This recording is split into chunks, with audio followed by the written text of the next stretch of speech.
So Andrew Hawkins is a receiver for the Cleveland Browns. We recently told you about this great protest that he did.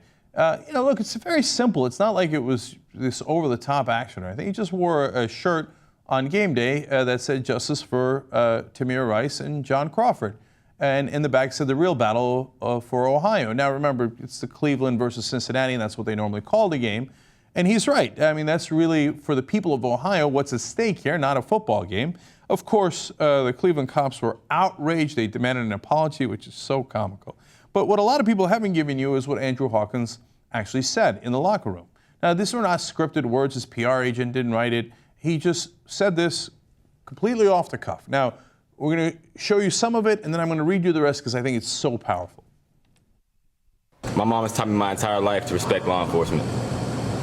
I have family, close friends who are incredible police officers.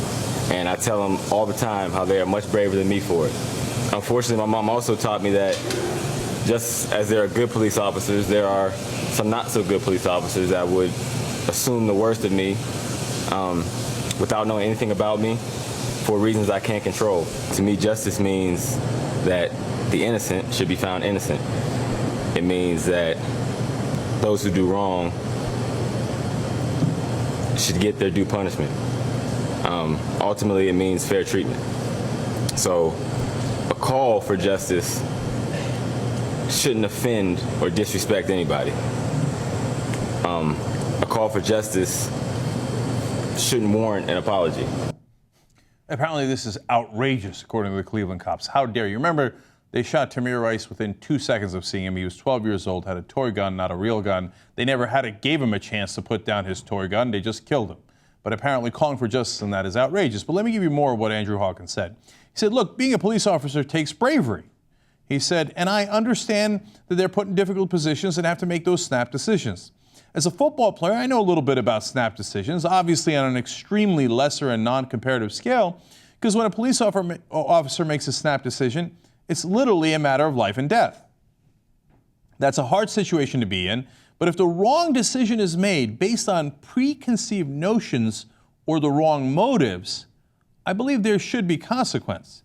Because without consequence, naturally, the magnitude of the snap decisions is lessened, whether consciously or unconsciously. Think about how smart a point that is. He's saying, look, I'm not saying all Cleveland cops are racist. I'm saying a lot of cops are brave, and I understand. But you're going to be forced into making a snap decision, and we've got to explore what preconceived notions you have, because you're going to act maybe even unconsciously in that snap moment, where you've got to act right away. And if you've got things in the back of your head that's going to lead you to making the wrong decision when it's a matter of life and death, that's something we should address. It's not like he's calling them bad guys and vicious racists. None of that. He's making a perfectly sensible point. But of course, the cops don't want to listen to that. All they did was they came on air on MSNBC after seeing his statements and yelled at him some more. But let me give you more context of his statements. Hawkins went on to say, I understood there was going to be a backlash, and that scared me, honestly. But deep down, I felt like it was the right thing to do.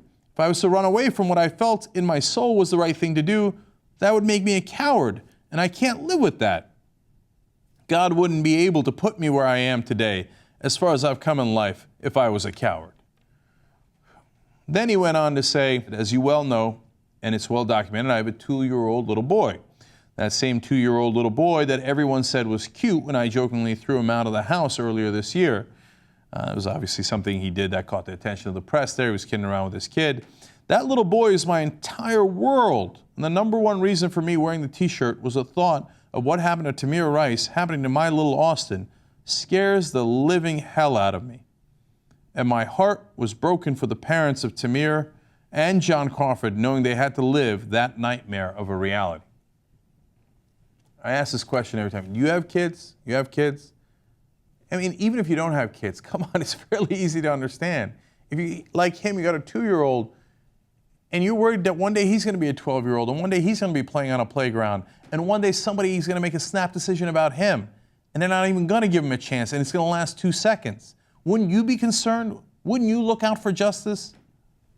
Finally, he said, so like I said, I made the conscious decision to wear the t-shirt. I felt like my heart was in the right place. I'm at peace with it. And those that disagree with me, this is America. Everyone has a right to their First Amendment rights. Those who support me, I appreciate your support. But at the same time, support the causes and people and the injustices that you feel strongly about. Stand up for them. Speak up for them. No matter what it is, because that's what America's about, and that's what this country was founded on. How can you possibly disagree with that? He's now saying, look, even if you disagree with me, stand up for what you think is right. Now, I happen to think this is right and that I had a responsibility to act, that I would have been a coward if I didn't act. So I did what a good American is supposed to do, speak out. It is the most fundamental right Americans have. Yet, the cops in Cleveland are outraged. How dare he? They said it was pathetic and that he owed them an apology. You be the judge.